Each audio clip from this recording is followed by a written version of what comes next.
Retour sur le plateau. Cette fois-ci, on va essayer de pousser la chansonnette et j'espère que c'est pas vulgaire, j'allais dire de le dire ainsi. En tout cas, on va parler avec Sandrine Molina, c'est dans Cosmo Réunionnais.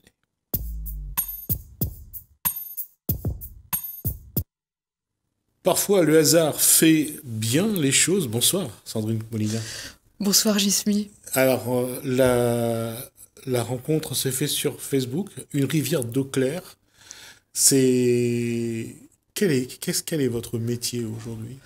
Alors notre métier, c'est donc notre concept, c'est chansons à la demande. C'est un nouveau concept qui est sorti au mois de décembre et nous écrivons des chansons pour des interprètes, des éditeurs ou des producteurs à la demande, comme son nom l'indique. D'accord. Quelle est la demande aujourd'hui? Alors certains artistes vont nous demander une thématique particulière, une émotion, une rythmique. Une mélodie, et puis nous allons produire l'ensemble des éléments qui composent une chanson en allant jusqu'au prémixage, c'est-à-dire jusqu'au studio, avec une voix témoin, et l'artiste, s'il le souhaite, va pouvoir transformer des éléments comme le mixage, faire un mixage qui lui est propre, et évidemment remplacer la voix témoin par sa propre voix. Alors, il y a un mot que vous avez utilisé tout à l'heure, c'est nous. Oui, Nous, ça implique. nous sommes deux, donc avec Mario Raza qui lui s'occupe de la partie composition, donc c'est-à-dire musique, piano, la voix, puisque on a la chance qu'il soit, en plus d'être compositeur, il est aussi coach vocal. Et moi, je vais m'occuper de la partie écriture, donc auteur parolière, et puis la partie vidéo, parce que ça, c'est mon côté consultante en communication qui ressort de temps en temps. Comment on en vient à ce métier? Alors pour Mario et moi, on a un point commun, c'est qu'on fait de la musique depuis qu'on a 6 ans. Donc en gros, tous les deux, on a chacun 40 ans de métier, soit dans la musique, soit dans l'écriture. Et Mario m'a fait vraiment plaisir cette année, puisqu'il a mis en musique une chanson que j'avais écrite en 1979. C'était hier. Hier, avant-hier. Et quelle est cette chanson? Alors ça s'appelle Le temps présent. Et voilà, donc ça parle du temps. D'accord. Et c'est ce que j'écrivais quand j'étais adolescente. Et finalement, enfin, très modestement, ce texte a pas pris une ride parce que c'est une thématique qui traverse les temps. Euh, j'allais j'allais dire, comment ça se fait que vous êtes dans la musique et vous n'avez pas pensé à faire une carrière, à sortir un single Alors, Mario et moi, on a déjà une carrière derrière nous chacun, très différente. Lui, il a fait beaucoup de tournées en Europe. On a des points communs comme le goût pour la chanson française. On est musiciens à la base tous les deux, sauf que moi, j'ai mal tourné. Je suis passée du côté parole. Mal tourné. Oui, C'est bien parce que tourné. je sors du conservatoire, donc techniquement, j'avais tout pour réussir du côté musique, mais finalement, j'étais pas très bonne en musique. J'étais très bonne en solfège, en analyse, mais pas très bonne en mélodie. Et puis voilà, quand j'ai rencontré Mario, la fusion s'est faite de nos talents. On a aussi beaucoup d'expérience de terrain, puisque on a fait pas mal de balles la poussière tous les deux. Donc voilà, on a une connaissance du public par le bas. Quand on parle balle la poussière par l'eau, c'est un peu, je trouve, je trouve que le balle la poussière, les gens apprécient et qu'il y a un bon Ah oui, public. oui, oui. Ah oui, mais moi j'ai appris le métier en faisant des balles la poussière. On est très très fiers de cette expérience tous les deux. Hein, Ouais, oui, parce que c'est là qu'on trouve un petit peu. Ça me rappelle un petit peu les radios crochets oui. des années 60, 60, 70, Mhm. où on allait vraiment se vendre et vendre sa chanson devant le public. Et c'est là où on peut tester les émotions et si on est bon. J'ai fait partie pendant plusieurs années d'un groupe de gospel créole. Et l'avantage, c'est que quand les gens ont une émotion, on l'aperçoit tout de suite. Ouais. Moi, j'ai le souvenir d'une des chansons que nous chantions parfois dans des concerts de rue. Et d'avoir les gens qui s'asseyent et qui versent une larme, c'est des émotions qui vous transcendent, quoi. Voilà, ça a rien à voir avec un spectacle de rue, mais Ça se fait moins maintenant, surtout avec le coronavirus, mais je veux dire, quand on voyait ces chanteurs arriver un à un avec leur instrument, s'installer sur une place et faire jouer un morceau, vraiment, ça a vraiment pris cette... C'est pour ça que la fête de la musique est un rendez-vous incroyable que nous avons la chance d'avoir vu naître en France. Faut pas oublier ça, faut être fier de ça. Et c'est surtout que ça permet à des artistes peu connus ou des artistes débutants, et ça crée des vocations. Donc je pense que c'est des temps comme ce qu'on vient de voir dans le confinement sur Internet, tout ce qui se passe sur Internet, c'est des moments précieux pour les artistes. Et d'ailleurs, un des chanteurs disparus de La Réunion qui garde cette image, c'est Henri Madoré. On le dit que c'était le dernier chanteur de rue.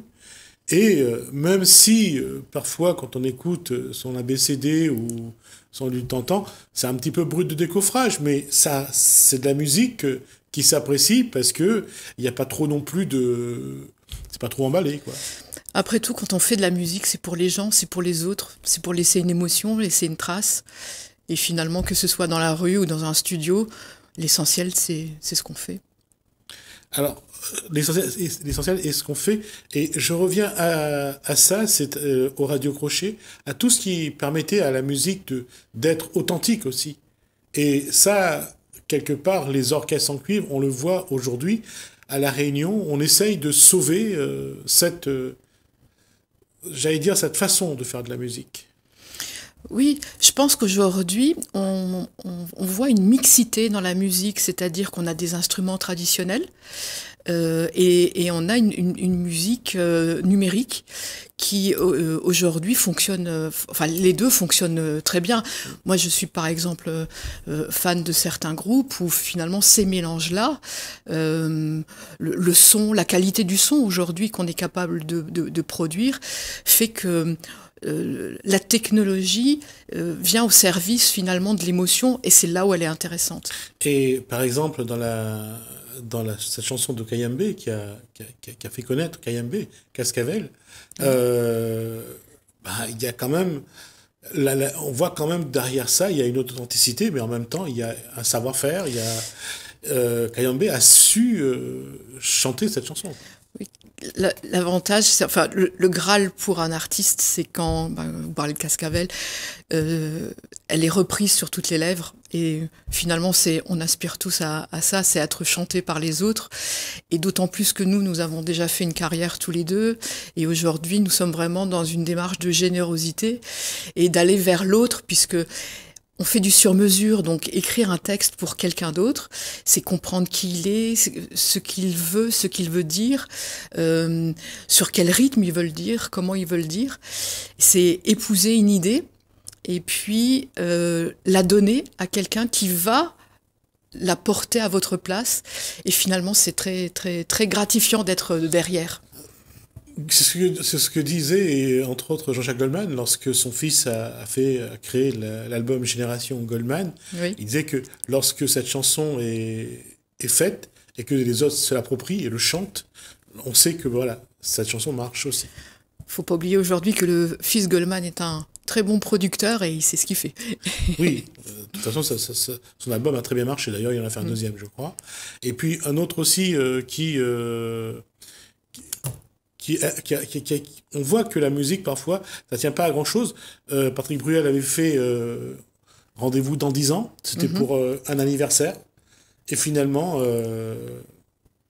il en a fait un tube. Renaud avait fait Mistral gagnant pour sa fille. Oui. Il l'avait chanté à la mère de son enfant. Et qui lui avait dit, si tu ne le produis pas, je serai en colère. Donc voilà, on voit que parfois, c'est aussi, j'allais dire, pas le hasard, mais il y a des moments où on s'attend pas et ça marche vraiment. On a quand même un point commun dans toutes ces chansons, et c'est ce qu'avec Mario on souhaite faire aussi, c'est toujours mettre une émotion de base sincère, Finalement, il y a toujours une part d'autobiographie dans ce qu'on écrit. Même si moi, j'écris que pour les autres, il y a quand même un peu de son vécu.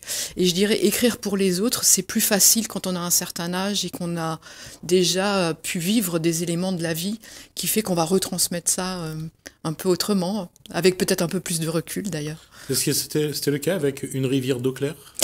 Alors avec Une rivière d'eau claire, c'est la deuxième chanson que nous avions fait pour le confinement, puisque nous avons d'abord fait une première chanson qui s'appelle Un air de rien. On a été extrêmement touchés. Moi, à titre personnel, voilà, j'ai eu des décès dans ma famille du coronavirus, donc ça marque. J'ai des amis très proches qui sont dans le médical. Des clients aussi qui sont dans le médical, et j'ai vu tout ce qui était fait dans le médical, et c'est vraiment très émouvant. Et finalement, qu'est-ce qu'on peut faire, nous, confinés chez nous, si ce n'est de faire une chanson?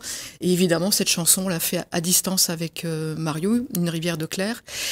Et finalement, on s'est dit que ce qui était intéressant, c'est bien sûr de dire merci aux soignants, c'est ce qu'on a fait dans Un air de rien, et c'est surtout de dire finalement qu'est-ce qu'on a appris du confinement, parce qu'on a tous appris quelque chose, on a tous changé quelque chose, et on changera tous quelque chose par la suite.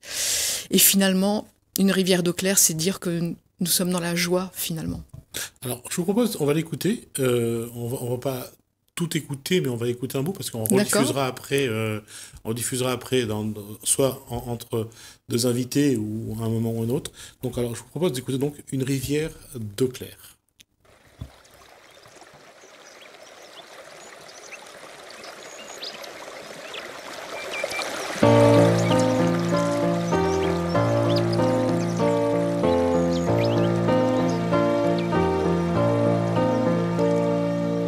Installer les yeux au ciel, apaisé du superficiel, guidé de tous ces mauvais bruits, enfermé et j'ai guéri. Je rêve d'une rivière d'eau claire, d'un quotidien dont je sois fier.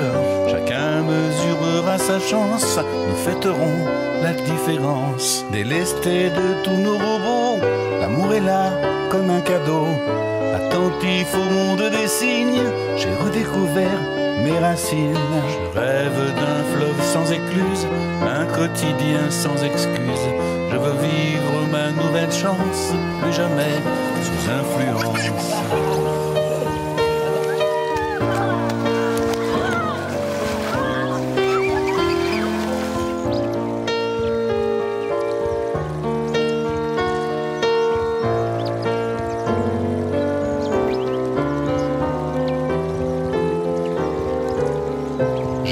Tant d'envie d'y croire, une forte envie de victoire, de dépasser nos souffrances. Nous avons maintenant l'expérience. Je vais bientôt prendre la mer vers le plus beau des bijoux. Je laisse derrière toutes les chimères, j'admirerai tous les cailloux. J'ai vu la générosité, tous ces gestes d'amitié. Je me dis que pour finir, on peut changer notre avenir. Je suis un océan de joie, une vague emporte les pourquoi et laisse la place à la vie, celle qui chante et réunit.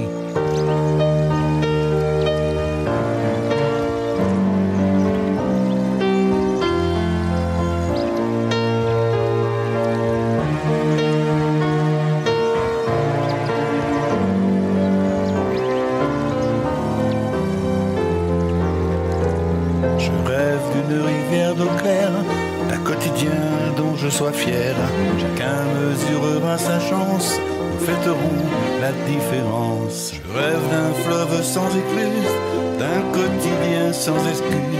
Je veux vivre ma nouvelle chance, plus jamais sous influence. Je vais bientôt prendre la mer vers le plus beau des bijoux.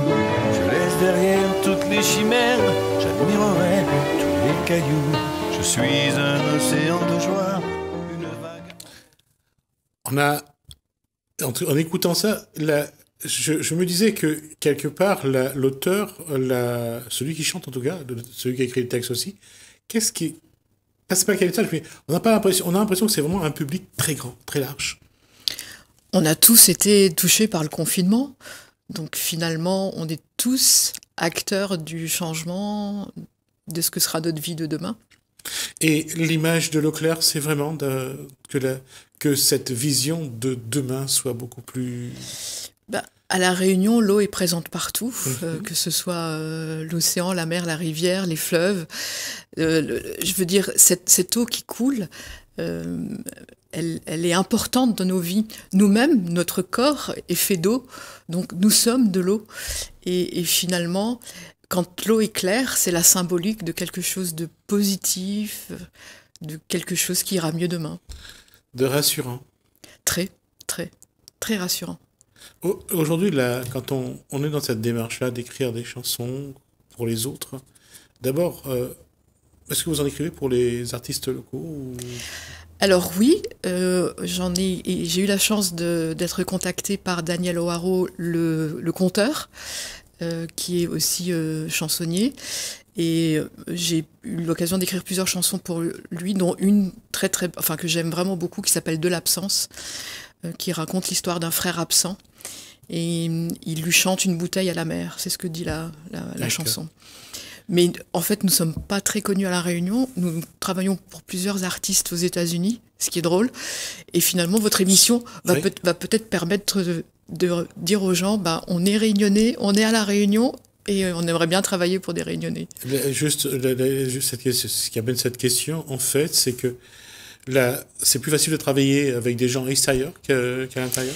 Parce que avec Mario, ça fait partie de nos réseaux, de notre vie européenne, ou pour lui malgache, et pour moi qui suis originaire d'Afrique, voilà, d'avoir ces mélanges dans nos réseaux qui se sont retrouvés par hasard en fait aux États-Unis. Quand on travaille avec des artistes américains, c'est pour comment? Qu'est-ce qu'ils demandent? Qu'est-ce qu'ils attendent? Alors, ils attendent des textes en français. C'est déjà une aubaine pour nous. J'ai eu la chance de travailler pour Tevin Thomas, qui a été nommé aux Oscars pour la meilleure chanson de film pour August Rush. Et je lui ai donné toute une sélection de textes, et il a pris bizarrement le texte que j'aimais le moins. Et je me suis dit, mais pourquoi il a pris ce texte? Après, je me suis dit, il parle pas très bien le français, peut-être qu'il a pas très bien compris ce qui était écrit. Et en fait, il en a fait une chanson sublime avec Bo Johnson, qui est un chanteur incroyable. Voilà. Je vous invite à découvrir on va s'y intéresser. Je pense qu'après, on aura l'occasion aussi de vous revoir là-dessus sur le plateau pour parler d'autres choses. Mais les artistes locaux, eux, qu'est-ce qu'ils vous demandent? Alors c'est souvent on a parlé tout à l'heure de Daniel O'Haraud, oui, les autres. C'est des thématiques toujours émotionnelles. C'est raconter une histoire, parce que parfois quand l'histoire vous touche de trop près, il vous manque les mots bizarrement, parce que souvent les gens avec qui on travaille sont déjà des auteurs-compositeurs, donc on pourrait se dire mais ils ont pas besoin de nous. Bien au contraire, on est un filtre en fait, parce que on va ramener l'émotion à une autre dimension. On le voit parce que comme des chanteurs, si on prend un chanteur comme Johnny Hallyday, qui a eu entre autres Goldman, qui a eu pas que je me trompe parce que il y a eu plusieurs personnes. Oui, voilà. Et son fils, puisque c'est 100%, c'est son meilleur album. Ouais. Et c'est un album qui a été écrit par son fils. Ouais. On voit que chaque personne qui arrive, qui apporte quelque chose, celui qui arrive après, il apporte ce que lui, il a envie de donner, et souvent, c'est ça qui fait la différence. C'est ce que je vous disais tout à l'heure, il y a toujours un peu de soi dans une chanson. Ouais. Simplement, faut pouvoir le décrypter. Et puis nous, avec Mario, on fait vraiment attention de coller à la peau de la commande. C'est quand on nous demande quelque chose, de faire quelque chose qui ressemble plus à ce que la personne a envie d'entendre. Et c'est parce qu'on a cette expérience-là qu'on est capable de le faire. On vient de finir une chanson pour hommage à un peintre, une dame qui s'appelle Marie-Louise Choury, qui est peintre aborigène, donc d'Australie. Et elle est décédée le 8 avril. Et en fait, on a écrit une chanson. Et on n'arrête pas d'avoir des témoignages de gens qui la connaissent en disant « mais c'est extraordinaire ce que vous avez fait ». Et voilà, parce qu'on est aussi touché par le travail de cette peintre que j'ai eu la chance de rencontrer, de côtoyer pendant 7 ans. Et son décès nous a touchés. Donc c'est aussi plus facile d'écrire quand on aime la personne avec qui on travaille. Et c'est là aussi il y a des paradoxes, parce que souvent il y a des textes qui arrivent, des chansons qui arrivent, et que les auteurs n'en veulent pas, les interprètes n'en veulent pas. Et après, ça fait des sacrés succès. Et là, l'une des, sans doute, des erreurs d'appréciation, c'est Claude François. Avec quelle chanson vous pensez? Non, c'est Michel Sardou, pardon. Et la chanson est partie à Claude François. Oui. Vous pensez à... Comme d'habitude. Comme d'habitude. Oui, mais c'est une chanson qui a été écrite par Claude François parce qu'il avait de la peine, puisque sa chérie l'a laissé et est partie pour Michel Berger. C'est France Gall. C'est France Gall, oui. Ah, moi je croyais que c'était Claude François qui l'avait jeté, de la façon où elle dit. Enfin, elle le disait avant. France Gall faisait croire que c'est Claude François qui voulait plus d'elle. On saura jamais les secrets d'une chanson, mais en tout cas, c'est une émotion qui a fait le tour du monde, qui a été reprise. Et voilà, c'est le Graal de tous les auteurs. Il y a la chanson aussi de Balavoine qui avait été écrit pour Johnny Hallyday et qui lui n'en voulait pas. Oui, puis moi j'ai eu l'occasion de pouvoir rencontrer, j'ai fait un stage d'écriture avec Claude Lemel, qui est vraiment très connu puisque c'est le parolier en particulier de Jodas, hein, Gilbert Bécaud et d'autres. Et lors de ce stage, on a pu travailler sur des musiques qui ont été faites par Henri Salvador, qu'il voulait proposer à Jacques Brel. Et on se rend bien compte que la musique d'Henri Salvador et ce qu'attendait Jacques Brel ne collent pas, mais n'empêche que c'était des mélodies extraordinaires. Tout à fait, ouais. Ça colle pas à une personne parce que, en fait, c'est pas que ça ne colle pas, c'est que notre façon de voir la personne et de définir une façon d'être, et on ne voit pas comment cette personne peut sortir de ce cadre qu'on a défini. C'est ça le talent du sur-mesure, c'est ce qu'on fait. C'est-à-dire de bien comprendre la personne, comment elle a évolué, ce qu'elle veut dire, comment elle veut le dire, quels sont ses goûts. Avec Marion, on a la chance d'avoir des goûts très éclectiques. On adore la chanson française. Et puis, on est fan de Bob Sinclair aussi. On a suivi les 55 émissions de Bob Sinclair en live tous les jours à 16h. Voilà, donc quand on fait le métier qu'on fait avec Mario, on est obligé d'avoir des goûts très larges et une culture générale très forte. Parce qu'on va nous demander de travailler sur des thèmes très très très variés et on doit coller. Peut-être que vous passerez la chanson Histoires Pays. On passera tout. Je veux dire, pas pendant cette partie-là, mais je vais disséminer sur toute la semaine. Parce que Histoires Pays, c'est une chanson sur l'histoire du peuplement de la Réunion, avec des très belles images d'Alexandre Hafner, qui est le célèbre vidéaste en ULM à La Réunion. Voilà, c'est aussi une façon de raconter notre histoire réunionnaise. En tout cas, ça montre aussi une chose, c'est que avec chaque regard apporte quelque chose, et on voit toujours que ça déclenche quand même une émotion. Oui, et quand je demande à Daniel, lorsqu'il chante la chanson de l'absence, parce que c'est une chanson qui le touche, je lui dis comment tu fais pour pouvoir gérer ton émotion? Il me dit, je la gère parce que c'est tes mots. C'est comme comme si j'étais un filtre en fait. Ouais. C'est-à-dire que c'est son émotion, c'est son histoire, comme j'y ai mis des mots. C'est comme si ça venait peut-être, on n'est pas rentré dans le secret de son intimité, mais peut-être atténuer sa peine, finalement. D'accord. On va rester là parce qu'on est déjà à 23 minutes.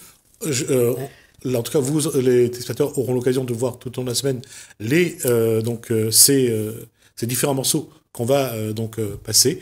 On aura l'occasion de vous revoir sur ce plateau, j'espère en tout cas. En tout cas, merci de nous avoir laissé la parole et merci d'avoir laissé la parole à la chanson française. Ah non, merci. Au contraire, vous nous apportez quelque chose. Merci à vous. Et je pense qu'on va voir comment on va le faire, mais on aura l'occasion de vous faire revenir sur ce plateau pour parler encore de la chanson française. Avec plaisir. Merci en tout cas, Sandrine Molina. Merci, Gisp. Et merci également à votre complice. À Mario Raza. Voilà, merci. Merci à vous, en tout cas, de nous avoir suivis. Merci Hélène, merci François, et à bientôt.